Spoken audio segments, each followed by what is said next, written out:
namni mucaa kana beektanii keessanna dubbisaa mucaa sirra gartan kana yoo waan godhu dhabillee kofuu fi samiizaa fi kophee bituuf hin dadhabu sinigalee jara keenya hundi keessan sheer godhaa viidiyoo tana mucaa kana biraan naagaa mucaa kana dhaggeeffadhaa. Nuuroon harkaamii lanutti baafte biko abiyyikoo nuuroon harkaamii lanutti baafte biko dubbachuufillee isin sodaanne rakko shimiyyee koo callisuufillee barnoota maatte rakkoon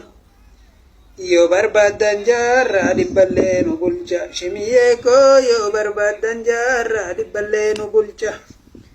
Garuu wamanyaanu kananu kalalcha shimiyyee koo garuu wamanyaanu kananu kalalcha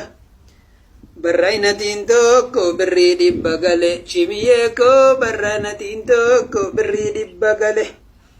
ati manaa nyaataa fi nagarre malee abiyyi koo ati manaa nyaataa fi nagarre malee.